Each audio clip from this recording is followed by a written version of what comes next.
Estamos informando.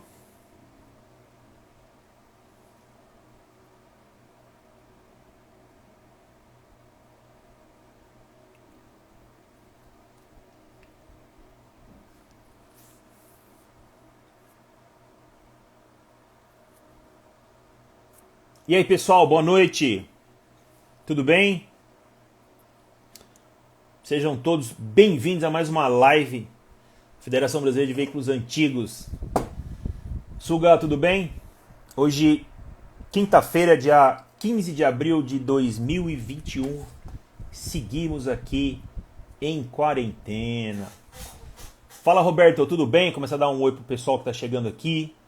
Luiz, fala, Luiz, tudo bem? Antônio, pessoal da Pointer Manutenção Automotiva. É isso aí. Gente, eu tava batendo um papo com o nosso entrevistado de hoje. Que figura genial, né? O Júlio Penteado. Olha, eu tô extremamente honrado, muito feliz de poder bater um papo com ele aqui hoje. Para quem não conhece o Júlio, nossa, é um cara muito querido no meio. Entende muito de carro antigo, gosta muito de carro antigo, tem uma vivência extraordinária no meio, é um cara muito querido. E acho que vocês vão gostar do papo.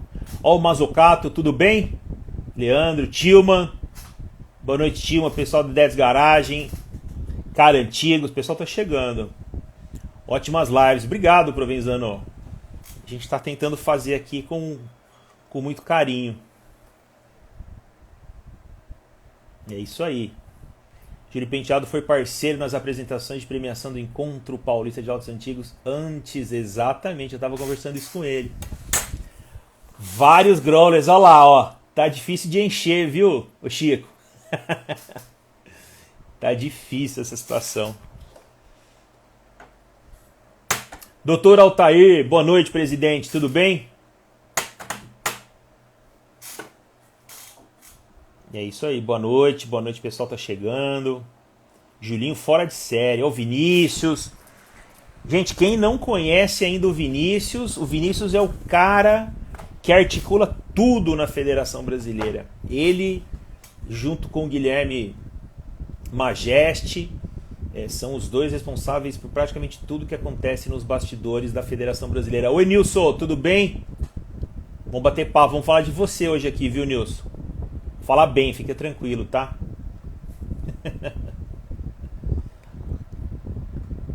Dá mais um tempinho, o Julinho vai entrar. Pessoal do MG.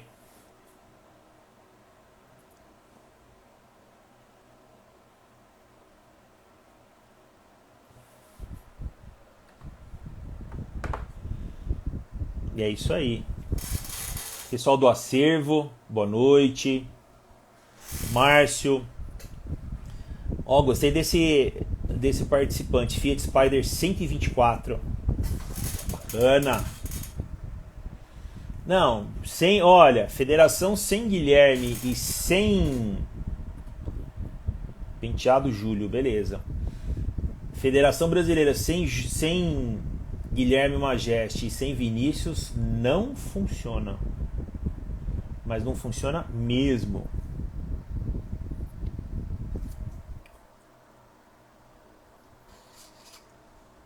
Deixa eu ver se ele já tá por aqui, eu chamo ele, mas eu não vi o Julinho entrar ainda.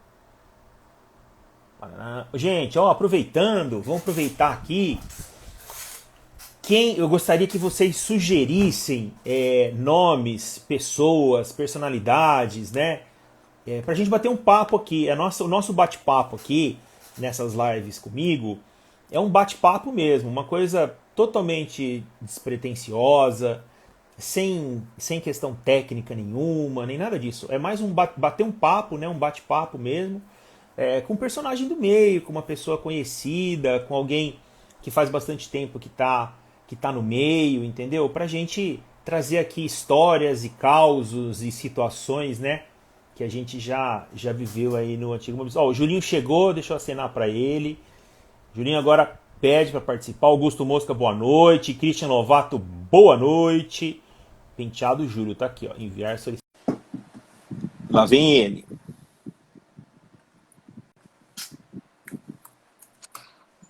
Olha lá. Tudo bem, Julião?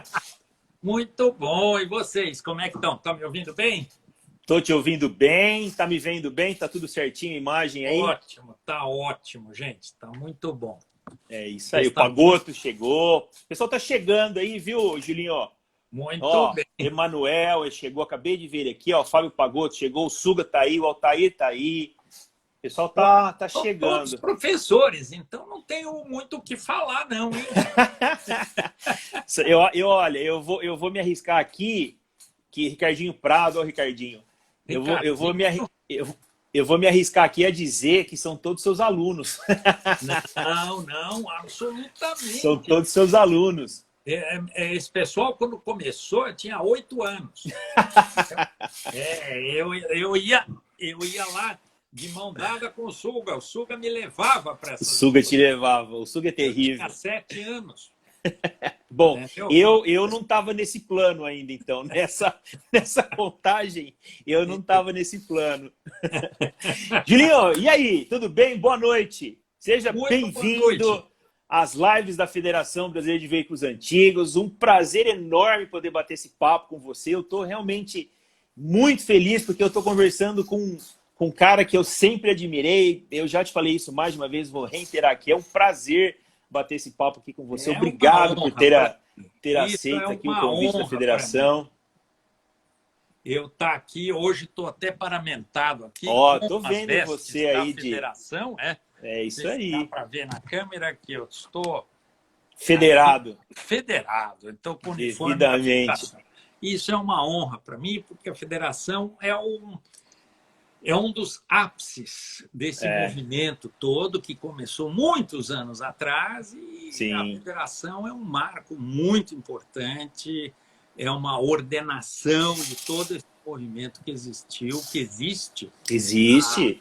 há quase um século. Vai Se a, vai se a falar um federa... pouco dessa Julinho, a história. federação se adequando aí aos novos tempos. A gente aqui fazendo uma live, federação esse ano. Aliás, desde o ano passado, a federação entrou com bastante força nas mídias sociais, no meio digital, né? Que eu acho que é um aceno realmente para os novos tempos. A pandemia veio esfregar isso para a gente. Falou, ó, tem que... Não dá para ficar perto, mas tem que continuar falando do que gosta, né? Então vamos buscar aqui outros caminhos para fazer isso, né? A federação tá... Eu estava rasgando elogios aqui ao Guilherme Majeste e ao Vinícius, porque eles têm tocado isso de uma maneira excepcional. Então, Excepcional. todos, né? Elogios, a federação vai muito bem nessa parte de escritório, essa parte... escritório é um termo antigo, né? nessa pandemia. Mas nessa parte administrativa deles, eles estão tocando isso maravilhosamente. Uma satisfação falar que eles estão presentes aí também, deixar de público o nosso elogio para os dois que estão tocando esse barco já há bastante tempo. É isso aí. Júlio, vamos lá, me fala uma coisa. Você está onde? Eu estou na praia, escondido do vírus. Estou aqui na casa de uma prima, uma casa maravilhosa na Praia da Baleia. Legal. E a gente tem passado os finais de semana estendidos aqui desde quinta-feira. A gente já se refugia e volta na segunda de manhã, porque você sabe que boleto não tem Covid, né? Não. Nem imposto de renda. Então, não. a gente tem que voltar lá para São Paulo para tratar da horta, né? Para defender o seu, né? Defender o nosso. Mas estamos sobrevivendo e isso vai passar, se Deus quiser. Tá. Então, vamos lá. Então, você é de São Paulo. Eu sou de São Paulo e presenciei nesses 40 anos todo esse movimento, todo o início desse movimento, essa ordenação, um movimento muito interessante, muito forte, Parra, um movimento, e preciso que se diga sempre, um movimento voluntário, é um movimento que nasceu e ainda é regido por abnegados. Né? Poucos têm um cartão corporativo, né? Poucos. Exatamente. Gente que não é do ramo, ao contrário, gasta muito do bolso para fazer exposições, muitas vezes acaba não fechando a conta e o pessoal, como eu vi muitas vezes, o Nilson e Denise Carratu lá em Lindóia, na segunda-feira, tendo que bancar do bolso prejuízos, porque foi um ano de chuva, foi um ano que teve menos gente, e outros Se virar, por aí. né? Se virar, Se os virar. mineiros sempre lá em Araxá, sempre com problema de patrocínio e sustentando aquilo do bolso. Então, esse é um movimento realmente de abnegação. Né? Juninho, vamos lá. Vamos começar nosso bate-papo aqui, porque eu sei que a gente tem muita coisa para conversar, você tem muita coisa para contar. Quero só mandar um super abraço para o Silvio.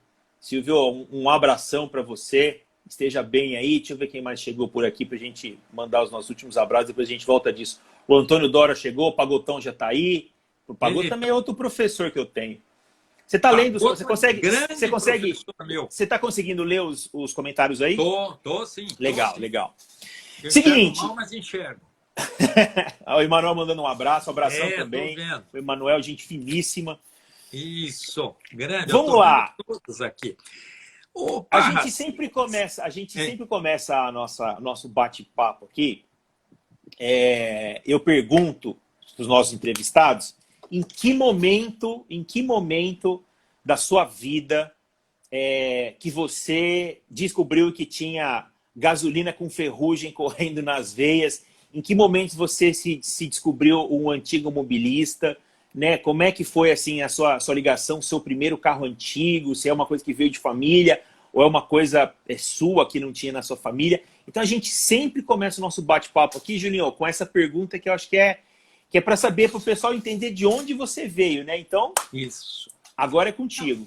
Agora, vamos separar essa pergunta, porque o gosto por automóvel, eu acho que nasceu comigo, tá? Isso aí já é de DNA, não tem jeito. Desde que eu me entendo por gente, eu gosto de desenhar automovinho, carrinhos, eu tinha coleção de carrinhos, miniaturas. Eu, com 3 ou 4 anos de idade, eu sabia todas as marcas de automóveis, passavam na rua, eu sabia modelos, modelo de caminhão, eu era fissurado por caminhão, ainda sou. Então, Legal. essa parte nasceu comigo. Agora, um fenômeno muito estranho, Parra, que espero aconteça também com o senhor, mas no futuro distante, eu nunca gostei de carro antigo, tá? Os carros que eu aprecio, que eu gostava, que são os meus sonhos, o pessoal hoje chama de antigo, não sei por que motivo. Sim. Então, faz sentido. Os carros que eu gosto, que eu curto desde a minha infância, foram ficando antigos, entendeu? Isso é um fenômeno inexplicável. Isso tem um nome, isso chama memória afetiva. Ou velhice também. Não, de forma alguma. De forma alguma. Liberal, não, de forma alguma. Em todo memória caso, afetiva. Os caras, por exemplo, lá em Lindóia, se apresenta, fala, mas como é que o senhor sabe? O senhor leu através do Aero Willis e tal. Eu fico pensando, eu falo, cacete, eu fui no lançamento com meu pai, entendeu? Eu estava lá. Então, isso eu estava lá, eu vi. Eu estava lá. Entendeu? Esse friso é aqui ou ali. Então, vem os caras ali de placa preta, né? Perguntar, esse friso é para cima, para baixo? Não, é para baixo. Mas como é que o senhor sabe? O senhor leu? Não, eu vi. Entendeu? Então, isso é um problema. Na verdade, isso é um sinal de RG baixo. Mas, se me permite, Pá, faz parte da turma que já foi vacinada, viu? Eu queria, justamente para a turma que não foi vacinada, fazer pequeno introito de como nós estamos aqui, se você me permite, tá? Que permissão mais do que dada. Situar a gente, esse pessoal que está entrando agora, porque a federação ela teve um mérito enorme de abranger novos clubes. Eu não lembro, o Suga sabe decor isso. Nós entramos com 15 ou 18 clubes aqui no eixo Rio-São Paulo e hoje são quase 200 pelo Brasil, né? Então é gente que até por idade, que eu falei dos não vacinados ainda, né? Não sabe como é que começou isso aí. Só para situar um pouco, esse movimento mais forte começou logo depois, tomou força, logo depois da Segunda Guerra Mundial, porque haviam muitos americanos com dinheiro, logo após a Segunda Guerra, fazendo serviço militar ou prestando o seu serviço às forças de ocupação americanas na Europa, e onde haviam verdadeiras raridades, monumentos mecânicos, Isotta Fraschini, Porsche, automóveis lindíssimos a troco de banana num país arrasado, um país que tinha sido bombardeado, Sim. um país que estava se recuperando de uma guerra. E isso tudo foi comprado logo depois da Segunda Guerra Mundial, e começaram daí as grandes coleções na América. Tá? Os Estados Unidos teve um papel muito importante nesse aspecto, de ter trazido naquela época grandes automóveis. Tem até uma polêmica enorme de um carro blindado, um 770K, que pertenceu ao Hitler, que as tropas, quando descobriram ele num galpão ali próximo a Berlim, metralharam. O carro está hoje no museu, ainda com as bala, marcas. né? Com as marcas de bala, que foram pura vingança. O carro estava guardado, mas teria sido usado pelo staff alemão, e as tropas, quando viram aquele negócio, de pura raiva pelo todo acontecido, metralharam o carro, né? Sim. Então, e esses carros todos, esse carro está nos Estados Unidos, no caso, esses carros todos foram levados para museus americanos, e aí começou ao gosto. Daí os europeus, 10, 20 anos depois, já recuperaram suas economias reformadas, aí começaram a trazê-los de volta ou a recuperar ainda aqueles que ainda estavam em solo europeu. Então aqui, final da Segunda Guerra, a gente pode falar que é o começo do antigo mobilismo. Do colecionismo no mundo, né? Tiveram dois episódios com as coleções muito grandes, tá? A Primeira Guerra Mundial acabou com grandes automóveis na Europa. De 14 a 18, a célebre Batalha de Verdun, ao redor de Paris. Os alemães chegaram a 100 quilômetros de Paris. Então, as forças francesas pegaram todos os táxis e todos os automóveis, confiscaram para levar soldados ao fronte. 100 quilômetros já dava para ir de carro. Foi a grande sacada na época, em 17, isso. Mas muitos carros foram perdidos aí, para levar tropa. E você imagina um Delahaye com veludo francês na parte de trás, com 10 soldados armados. Sucateou o carro. E nos Estados Unidos não houve guerra presencial, mas houve a grande crise de 29. Sim. Então, com o craque da Bolsa também, os grandes Packard, os Cadillacs, os Lincoln, grandes automóveis americanos, eles tinham motores muito grandes e serviram muito para caminhonete. Muita gente desmontou Lincoln, desmontou Cadillac. Caminhão. Isotta virou caminhão, Fiat virou caminhão, exatamente, né? Tem vários, então, tem vários. Até 45, tá? Em 45 também foi bombardeado galpões cheios de automóveis, escondiam, foram molestados inúmeros automóveis. Quer dizer, então, até 45... não se preservou nada, é que havia muito carro. Então, a partir de 47, 48, quando os americanos estavam com todo o dinheiro do mundo, a verdade é essa, e a Europa estava arrasada, a China ainda não era nada, era um país absolutamente fechado, então o americano estava com toda a grana do mundo, começaram então a colecionar essas obras de engenharia. Sobretudo, são obras de engenharia. E mesmo final dos anos 40, a indústria automobilística já estava bem consolidada também, né? Exatamente. As grandes marcas, os grandes conglomerados, muita base do que a gente tem hoje, nos anos 40 ali já estava tudo mais ou menos definido, né? Exatamente. Algumas esportivas estavam nascendo, a Fiat estava engatilhando ali, acho que a Ferrari, estava engatilhando. A primeira, se não me engano, 50, 51, né? 50. Mas a Fiat já estava firme, forte, né? Mas com carros muito, muito fracos. O pós-guerra na Europa é muito pífio em termos de automóveis de luxo. tá? Eles estavam tentando, que são as grandes Isetta, essas coisas, são para países, aquele Ford Anglia, o Uhum. Prefect, são carros pequenos para começar. Os Messerschmitt, na Alemanha, são microcarros super econômicos, baratos, para que a população voltasse a se locomover. Tá? O Sim. país estava arrasado. E, contrapartida, nos Estados Unidos, você pega o Cadillac 49, é um monumento. Tá? É Sim. um automóvel maravilhoso. Não, a Ford e a GM já eram. Entendeu? Os A Chrysler Lincoln. já estava também, já estava super firme. E Marmon, sabe? Né? Marcas de prestígio nos Estados Unidos tinham uma dezena fazendo automóveis de alto luxo.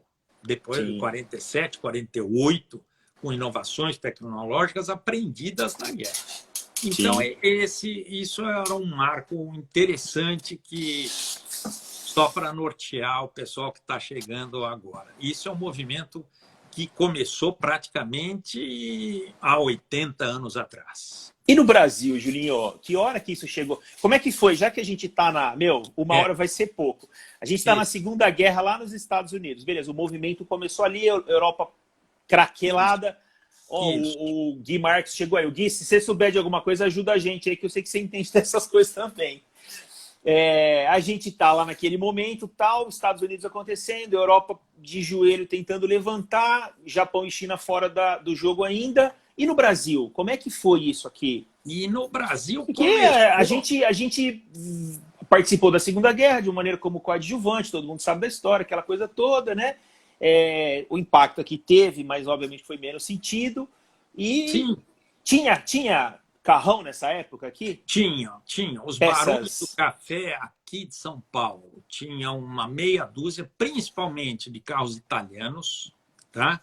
E o grande foco era o Rio de Janeiro, a capital federal, tá? Onde havia pelo menos um carro chique por embaixada, e só aí você já tem uns 15, tá? Década de 30. E os grandes industriais, todos, os grandes fazendeiros de todo o Brasil, quando o cara era rico, podia ser fazendeiro de cacau lá na Bahia, ou de gado no Mato Grosso, ou de café em São Paulo, Paraná, eles tinham um apartamento em Copacabana. Esse era o mote da família rica dos anos 30, 40. Então, e isso demandava um carro preferencialmente conversível no Rio de Janeiro. Tá? Então, as grandes coleções estavam realmente na capital federal, que era o Rio de Janeiro, um pouquinho em São Paulo, em segundo lugar, depois Minas, Porto Alegre, tinha uma colônia importante italiana, que trazia belos carros, tinha uma influência muito forte. O Sul sempre teve uma influência muito forte da Argentina, que era um celeiro argentino e uruguaio, a Suíça brasileira, né? Esse é um capítulo à parte. A gente pode extremamente privilegiados, né? Geograficamente falando, extremamente privilegiados. Antes da Primeira Guerra, era uma potência. Tá? Ela tinha todas as commodities, ela tinha trigo em abundância, tinha autossuficiente em petróleo, tinha pastagens, tinha carne, entendeu? Então ela exportava. Bom gosto, entendeu? Tinha o Fangio, tinha, né? Tinha tudo lá, tinha tudo. Então, eles tinham carros de primeiríssimo nível na Argentina, no Uruguai, e os gaúchos, Porto Alegre, se influenciavam bastante disso. Havia também colecionadores ali, proprietários. Isso que eu ia te falar, não eram colecionadores, exatamente, né? O Jorginho Cirne, tá mandando um abraço pra gente, ele falou, lá no sul da Bahia, onde ele tem as fazendas de cacau, Jorginho... Metade da Bahia é dele. Ele vê por cima ali. Ele falou, ali eu tenho muito carro ainda. Então o Jorginho aí tá dando a letra ali do que ele... Tá vendo? Então, o Jorginho tem um Citroën, acho que isso é fato conhecido, já ele tem um Citroën, tração Avant, conversível, que a maresia comeu. A maresia comeu e digeriu esse carrinho dele. Eu vi isso, eu pus a mão nele. Mas impressionante. Isso hoje em dia se copia, tudo se faz. Você tendo o registro do carro, a plaqueta, tudo se copia. Faremos um Racionavant outra vez, entendeu? Com chapas melhores, tá? Isso é verdade. Hoje isso a é chapa verdade. é melhor. Isso Mas é você perguntou, para não desviar muito, você perguntou do Rio. Na década de 50, final da década de 50, um grupo fundou o Veteran Car Clube do Brasil, filial São Paulo e filial Rio de Janeiro. Até hoje, se você falar com o pessoal que já foi vacinado 2 vezes, tá? E existe uma polêmica, o pessoal do Rio, a verdade é que era o mesmo grupo fundando o Veteran. Então, ele foi fundado no Rio de Janeiro, a história que eu tomo por verdadeira, tá? Existem versões diferentes. Foi fundado numa semana no Rio de Janeiro, com a presença do Og, do pai do Gui, do nosso querido Flávio Marques, empresários paulistas foram ao Rio, fundaram o Veteran Car Clube Rio de Janeiro, e na semana seguinte, ou no mês seguinte, 15 dias depois, em São Paulo, foi fundado o Veteran Car Clube de São Paulo, do Brasil, seção São Paulo, que foi o início da organização deste movimento aqui para São Paulo. Mas era um grupo extremamente heterogêneo, tá? Juntou-se o que a gente conhecia, juntaram-se as pessoas. Era o Roberto Lee, o cunhado dele, Eduardo Matarazzo, o Og, o pai do João Siciliano, o Romeu Siciliano, o pai do Gui, que este sim, eu vou fazer aqui uma homenagem, aproveitando que o Gui entrou. Esse era o olho clínico, cara. É mesmo? Este era o olho clínico. Esse era o cara que comprou os carros certos. O pessoal via Ford, Chevrolet, Dodge, comprando Dodge, vou colecionar. Não, ele comprava Lia Francis, entendeu? Ele comprava carro que ninguém conhecia, carros esportes exclusivíssimos, entendeu? Ele era o grande olho clínico de todo mundo que nós estamos falando aqui. Homenagem ao Dr. Flávio Marques. E fantástico, vou continuar no parênteses, Julinho, é fantástico ele ter essa visão, porque são carros que até hoje são pouquíssimos, quase nada conhecidos, são totalmente desconhecidos. A marca Lia Francis, eu vi, o Gui, a gente andou conversando esses tempos, são peças realmente que ninguém conhece. E numa época em que você não tinha internet, você não tinha nada, ele tinha esse conhecimento, tinha essa visão. Essa visão de comprar um Lia Francis. Eu tenho certeza que naquela... Exatamente. E naquela época, quando ele falava para um cara que comprou um Dodge, um Ford, que ele comprou um Lia Francis, o cara devia olhar para ele e falar assim, o quê? O que você comprou? Entendeu? O que é isso? Exatamente. Ele comprou e hoje tem aquele acervo.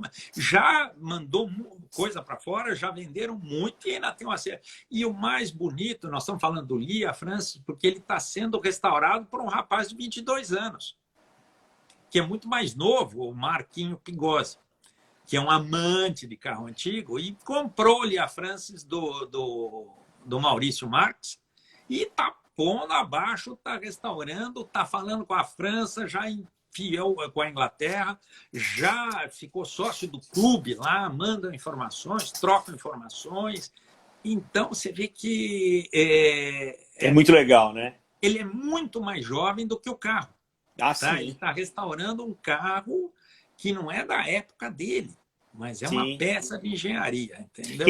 Quem fez negócio nesse carro foi o Gui.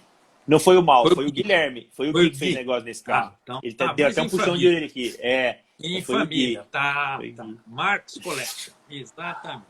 Mas então eu estava falando dessa fundação e esse grupo muito heterogêneo tinham várias desavenças lá, tinham movimentos, etc. E uma cisão importante aconteceu em 1985. Repare que ele foi fundado no início dos anos 60 e ficou meio em banho-maria com alguns eventos, a instauração do Museu do Roberto Lee, tá? E em 84 para 85, mais ou menos, aquilo implodiu. E aí eu vou contar pelo menos a parte que eu sei, que eu vivi. Uma das dissidências foi chamado Grupo do Planos. O Planos era uma boate que havia aqui em São Paulo, no Oscar Freire, era um American Bar. Tá? Era um lugar para você tomar drinks, fumar charuto e tal. Era uma casa de drinks. E o pessoal se reunia às terças-feiras lá, mais de 20 pessoas. Você vê como São Paulo era tranquilo, você podia parar com um automóvel antigo na porta, na Oscar Freire, na porta do bar, tá? E ninguém mexia, tá? E então esse grupo do Planos, que se reunia lá, fundou uma parte desse grupo, fundaram o Clube do MG, tá? Que é um dos clubes mais antigos que nós temos, especializado em rally. Já Sim. fez mais de 120 rallies nesses 30 anos de existência. E eles, o pessoal do MG, com o grupo do Planos, resolveram fazer o primeiro speed trial, levar os carros para Interlagos no ano de 1985. Legal. Porque nós estamos falando, Parra, não estamos falando de quadro, tá? O pessoal que tem a idade do Parra, bem antigo, ele, quando o Parra era jovem, eu colecionava selos. Lembra disso? Então o cara Sim. ficava em casa colando selo no Sim. envelope. Então eu colecionava carrinho Matchbox. Pois é, mas aí pelo menos é um automóvel, não é auto fixo, né? O automóvel. Então o Speed Trial marcou um divisor de águas, porque eles levaram os carros para a pista de corrida, principalmente carro esporte, é feito com essa intenção. E é bom, né? Andar com carro. Rápido, andar com carro. Ou de não corrida. Andar com carro do jeito que ele foi feito, projetado para andar, é muito bom. Você se sente bem, o carro se sente bem, o nível de segurança é alto, é gostoso fazer isso, né, Júlio? Exatamente. Então, com o Speed Trial, entraram em cena dois personagens muito interessantes, que nos ajudaram demais. O Expedito Marazzi, saudoso Expedito Marazzi, e o professor Chico Landi. Nosso primeiro piloto de Fórmula 1. Tá? Sim. São duas pessoas que eu sinto muita falta, foram grandes amigos. Meu professor, meu mestre, Expedito Marazzi. Trabalhei com ele durante 5 anos, dei aula. E o Chico era o diretor do Autódromo de Interlagos, Chico Landi. E eles, os dois juntos, nos abriram muitas portas, fazendo repetidas vezes aquele exercício, não mais chamando o Speed Trial do MG, porque o movimento, como era maior do que o MG, nós fundamos a Associação de Pilotos de Carros Antigos. Que é o que o Suga está pedindo para você falar, eu acho. APCA, exatamente. Ela mesma. Olha aí, exatamente. O Suga lembra. E a APCA, a Associação dos Pilotos de Carros Antigos, nós fizemos 20 Interlagos Trophy. Que legal. Tá? Que eram colocar esses automóveis na pista. Começamos em 1986, o primeiro em 85 foi Speed Trial ainda. Em 86 nós fomos já com o Interlagos Trophy, fomos até 90, fazendo 4 eventos por ano. A cada 2 meses e meio nós tínhamos uma data e ia todo mundo. Nós chegamos a pôr 550 automóveis na pista. Porque Caramba. aí foi uma ideia nossa, uma ideia que hoje precisa ser batida outra vez, que você não consegue entrar na pista de Interlagos. Você com sua família, seus filhos pequenos de 10, 12 anos que adoram carro, não conhecem a pista de Interlagos por dentro. E a APCA proporcionava isso de graça. Dava esse acesso, né? Com um carro antigo, nós fazíamos corrida de carro. O evento era 5 baterias, divididos carros, com várias categorias por cilindrada, por ano. por modelos, 4 portas, 2 portas, mas depois, no meio do dia, no horário mais propício, nós abríamos a pista, tá? Com batedores, 2 carros madrinhas para ninguém, e entravam 500 automóveis com família, sogra, papagaio, com lotação. Nossa, que fantástico máxima, isso. Que fantástico para se ver o autódromo, um circuito antigo, tá? Por dentro. Isso é uma coisa que ainda hoje sinto muita falta. Não tem mais, não. Não tem, porque você vai... Alguns poucos conseguem organizar ainda isso, mas não, mas aí você falando, você precisa pagar a inscrição, tá? E você tem que andar sozinho no carro. Eu estou falando você para... passear, né? Passear com a patroa, com a mãe, com a vizinha, entendeu? E com as crianças para mostrar isso é uma pista de corrida, isso aqui é muito legal, e isso aqui é nosso, é da prefeitura, o papai paga imposto para manter esta porra funcionando. Sim. E não pode entrar, tá certo? Como é que é isso? Entendeu? O negócio é mais ou menos por aí. Uma parte do seu suado IPTU vai para manter Interlagos. É nosso, mas não pode usar, né? É nosso, mas você não pode usar, entendeu? O senhor precisa ter carteira de piloto, o senhor precisa ser astronauta credenciado, o senhor precisa ter feito escola de pilotagem, ser amigo de não sei o quê, ter um carro com Santo Antônio, com banco da federação, banco com cinto de 12 pontos. Anexo J, anexo J da FIA. Não quero, eu não sou o Lewis Hamilton, eu quero levar meu filho e meu sobrinho para dar uma volta. Conhecer o autódromo por dentro, tá? Então isso a APTA fez durante 20 vezes, tá? Era um desfile maravilhoso, 2 voltas, e só para não estourar o tempo, tem uma passagem maravilhosa. Eu era o organizador, então eu pedi para 2 jovens, 2 meninos de 18 anos, vocês podem ser experientes já, falei, vocês podem ser meu batedor aqui, por favor? Eu pedi justo para quem? Para o Batistinha e para o Paulo Louco. Tá? De batedores. Batedores. Você segura, não deixa as famílias se assustarem. Se alguém correr, você fecha, você não deixa passar a porta. Um olhava para o outro e tá bom, tio. Pois não. Meu amigo... O Batistinha punha aquele Maverick com as 4 de lado, com o pé na lata. Eu falei, meu Deus, onde eu fui amarrar meu burro, cara? O Paulo Louco e Batistinha. Mas essa é uma nota muito curiosa que eles lembram até hoje. Que eles eram os batedores. Pus o coelho para tomar conta da horta de cenoura, né? Arrebatadores. Julinho, vamos continuar, obviamente, falando de carro antigo de história, mas vamos sair de Interlagos.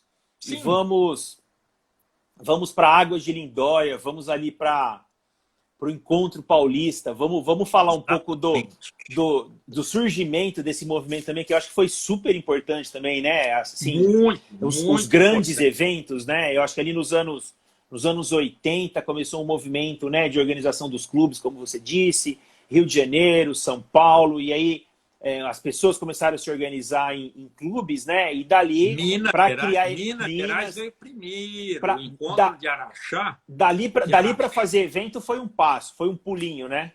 E uma nota, Parra, que Araxá é longe até para os mineiros. Entendeu? O pessoal que vem de Belo Horizonte. Araxá é perto de Ribeirão. É pertinho, é mais perto. É perto de Ribeirão, é perto de Franca, é perto aqui de Ribeirão, entendeu? Exatamente. Esses foram os marcos. Daí surgindo, a partir daí houve um movimento paralelo. Nós temos que falar 2 coisas. Antes de entrar na exposições que Dona Denise Carratu e o Nilson fizeram surgir a Águas de Lindóia, que abraçou o evento com muito carinho e abraça até hoje nas mãos do Mingo, também havia paralelo a isso a subida de montanha.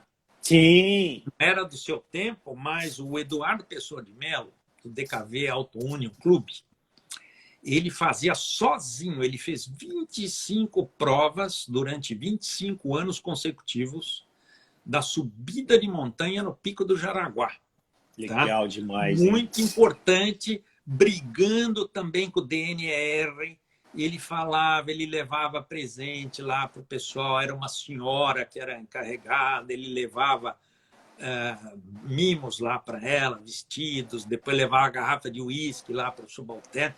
Não, mas olha, minha senhora, são os velhinhos, são os velhinhos apaixonados, com Fordinho 29, ele mostrava uma foto assim do É, avô do Og, aí chegava o subindo seu de Fordinho. batedor, né? Hein? Aí chegava os seus Isso, dois batedores de Interlagos.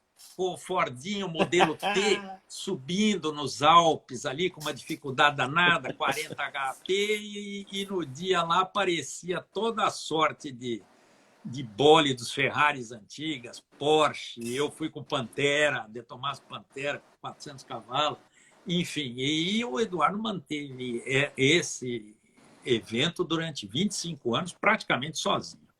Que Digno demais. de nota. Digno de nota. Mas vamos falar agora, então, dos grandes exposições que tiveram. Sim!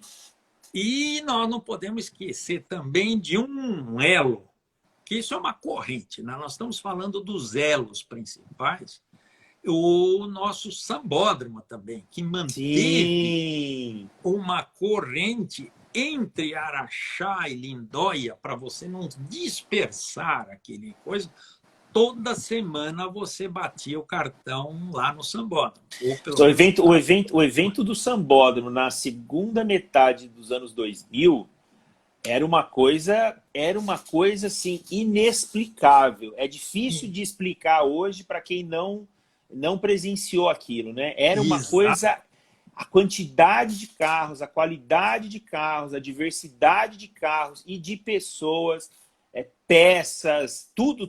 Parecia um mini grande evento, né? Uma coisa toda Exatamente. terça-feira. Era um mini grande evento. Era uma coisa assim impressionante, né? Era muito Belíssima legal. frase sua. Um mini grande evento. É. E ele mantinha esse espírito unido até o próximo grande evento. Sim. Entre Lindóia e Araxá, né?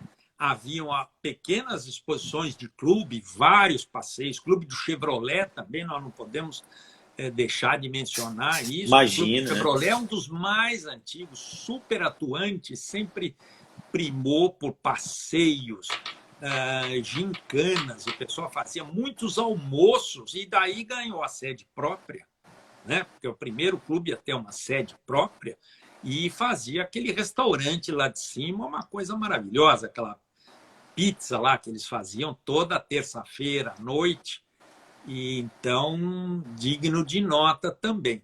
E os grandes eventos surgiram ancorados principalmente em Araxá e Lindóia, né?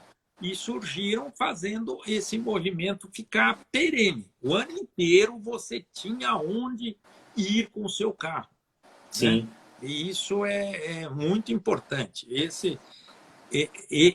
Essa continuidade, amarrados pelo sambódromo, é que foi muito importante. Tá?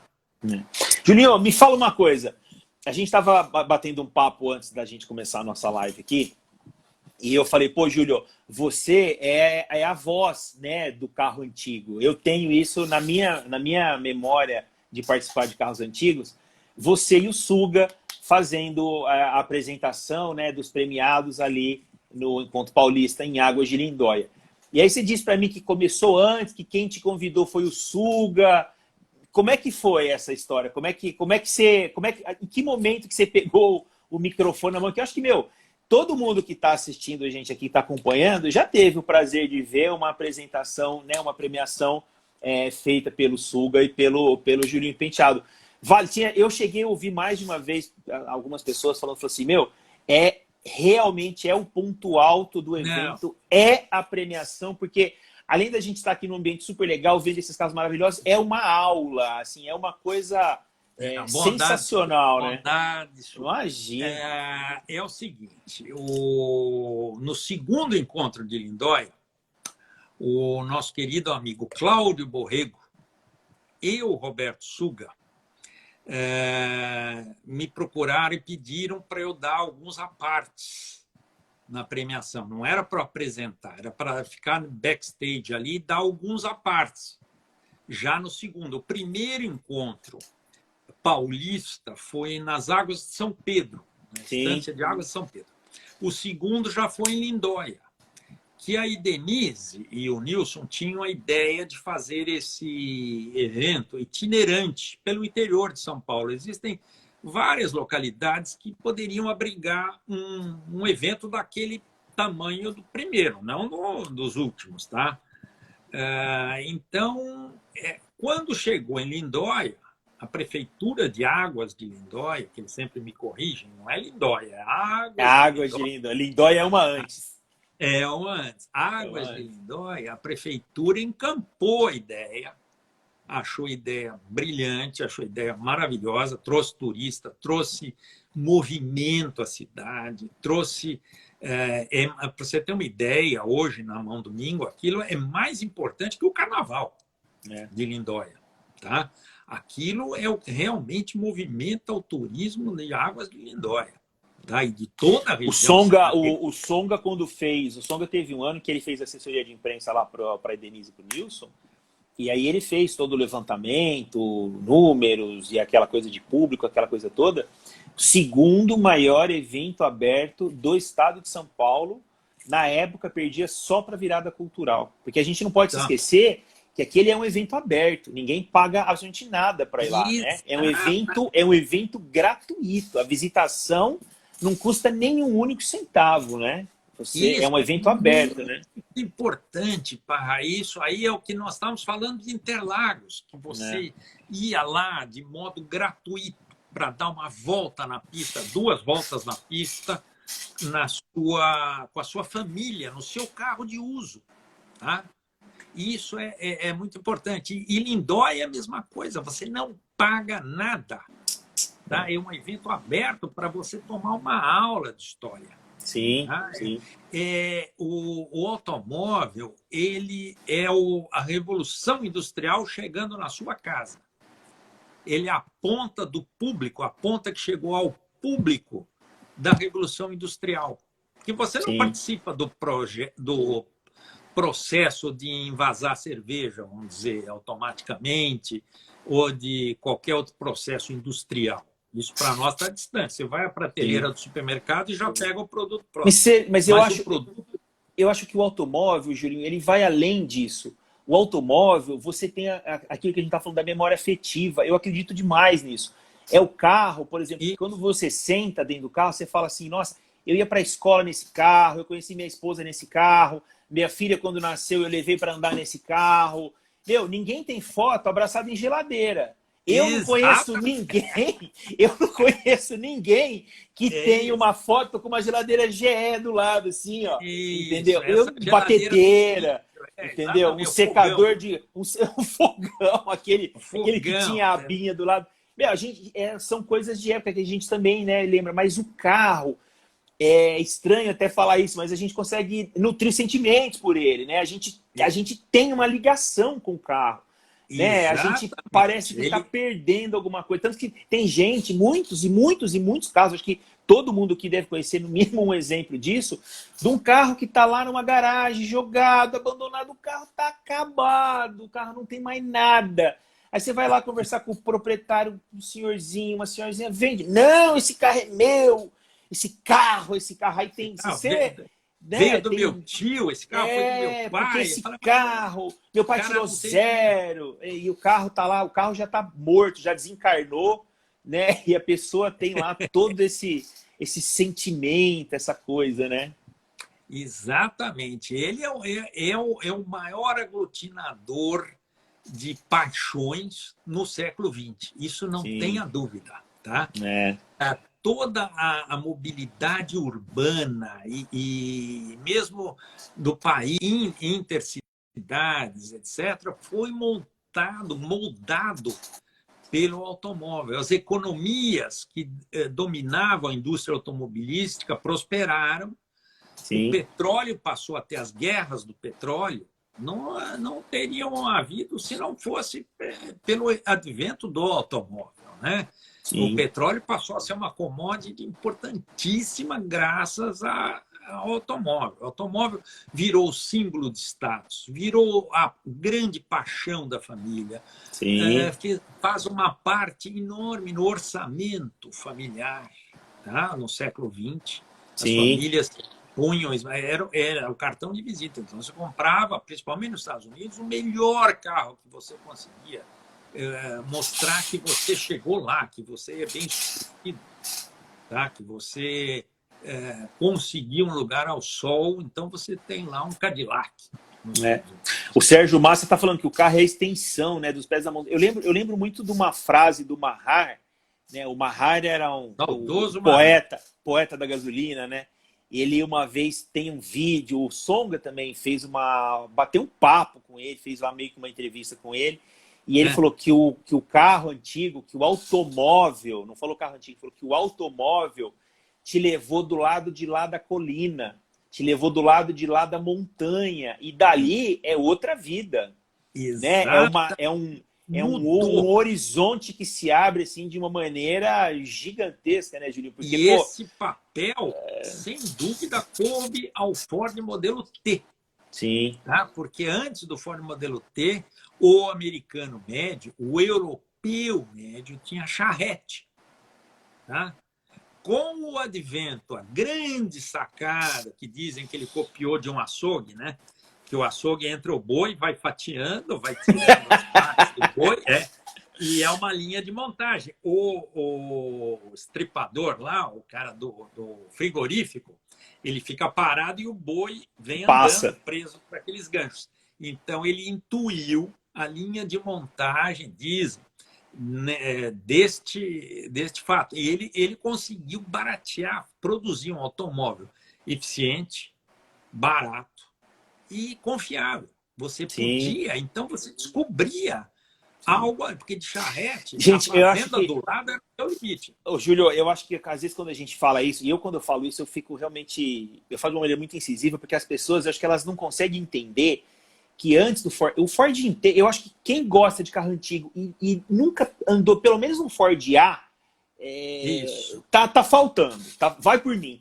No mínimo, eu entendo que o Ford T é bem complicado por causa dos pedaços ali, mas vai no Fordinho A, compra um, fica 6 meses. Se odiar, odiou, se gostar, deixa ele lá, mas tem o carro. E aí você fecha o olho, quando você estiver lá dentro xingando o carro, você fecha o olho e fala assim, meu Deus, antes disso aqui era um cavalo. Era o cavalo. Antes disso aqui, a minha família, senta lá, coloca a sua família e fala assim, antes disso aqui eu ia estar numa carroça. Não tinha, antes disso aqui não tinha antes disso aqui. Isso aqui é o marco, é o zero, é daqui para frente. Né? Então, assim, é extremamente importante isso. No Museu da Mercedes, você entra, na entrada do museu, tem um cavalo empalhado, um Percheron grandão, empalhado com a placa. O automóvel é uma invenção passageira. Nada substituirá um bom cavalo. O rei Kaiser Wilhelm II, rei Guilherme II da Prússia, tá? Então ninguém punha muita fé, não. O cavalo era o meio dominante. Né? Agora você imagina. Então, aí quando chegou no Ford, aí que tá, porque era um experimento, era um começo, era um negócio caro, complicado, frágil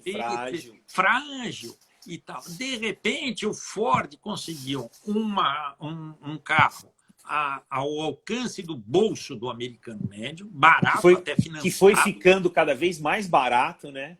E confiável. Sim. Então, o pessoal se aventurava realmente. Daí houve a demanda por estradas, por melhores estradas, e todo um ciclo de progresso. Passou-se a fazer novas cidades, novas aglomerações às margens das estradas. Não eram rodovias, eram estradas. E não mais das ferrovias. Tá? Então, tinha um caminho lá para a fazenda, que tinha uma vendinha. Isso passou a ser uma futura cidade, uma vila. Tá? Não mais dependendo da ferrovia. Ô, Júlio, eu acho que isso é tão importante, a questão do automóvel, nessa transição de cavalo para automóvel. Você imagina uma cidade em que você tinha lá, sei lá, uma tropa de 200 cavalos, presos na rua, Isso. defecando o dia inteiro, urinando o dia inteiro, e aí chovia. Você imagina... Não, eu tô falando sério, você imagina a questão sanitária, como é que não era? Porque as cidades, elas estavam em meio a um estábulo. Você tinha tudo em volta do estábulo, porque você tinha cavalo, tração animal, e o animal é um ser vivo, então ele come do mesmo jeito que entra, sai, né? Então, assim, é uma situação, né? Assim, e o automóvel foi que também promoveu essa transformação, entendeu? Agora, note bem, Parra, não que não cheire, hein? Eu, quando saio de carro antigo, eu entro em casa, minha mulher fala, você saiu com carro a antigo. Está cheirando, entendeu? Não que não cheire também, tá? Tem aquele cheiro característico de olhinho queimado, um pouco de vazamento de gasolina também. Mas é muito mais suave que estrume, eu acho.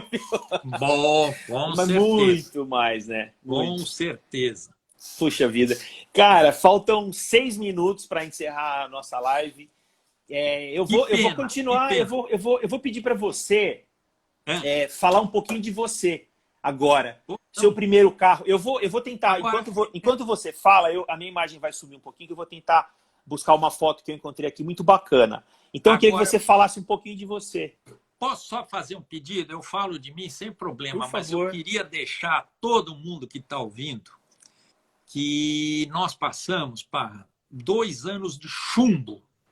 Tá? Todo mundo gosta de falar aí dos anos de chumbo, da repressão no Brasil e tal. E nosso movimento, todo esse movimento que eu descrevi agora, desde o Og Pozzoli, pai dos Marx, nós vivemos o ano passado um ano de chumbo, tá?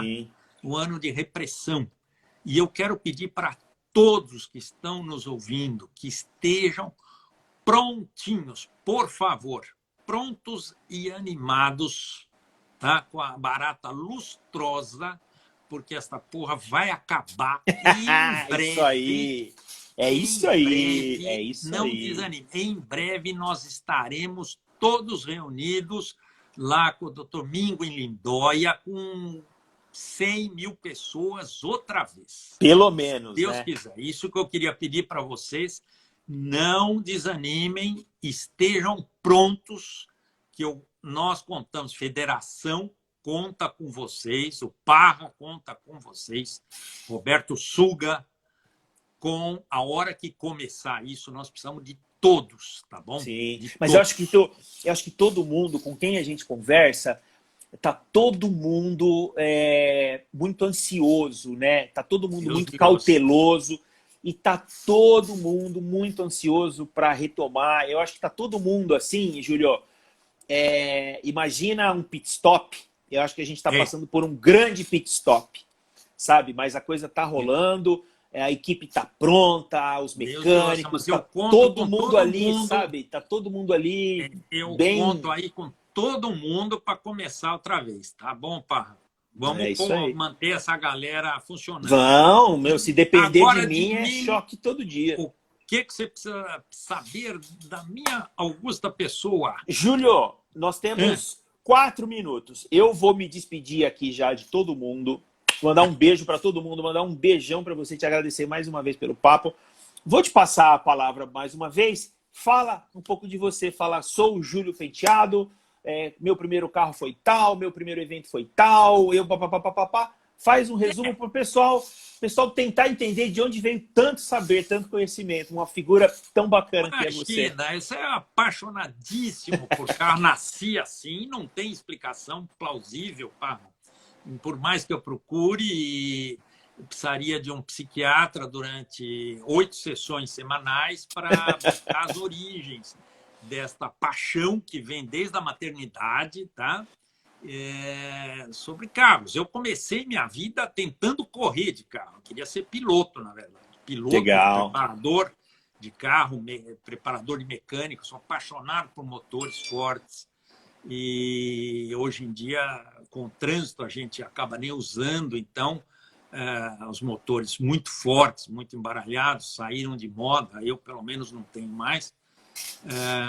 A paixão era essa e, como eu te disse, por um motivo muito estranho, as minhas paixões dos carros, as grandes Corvettes, que eu sou apaixonado, por exemplo, o pessoal começou a chamar aquilo de antigo, entendeu? Falando, não, mas por que antigo, entendeu? Daí que eu fui perceber que eu também estava antigo. Então, foi uma acomodação de coisas na linha do tempo, né? Sempre essa é inexorável. Isso vai passando e você vai gostando. E outra também importante também, os gostos de carro. Você já via geração nova falando de Mitsubishi, falando de coisas que já são os new clássicos, né? Os futuros clássicos, né? A gente discute muito com o Suga isso. São as Corvettes deles.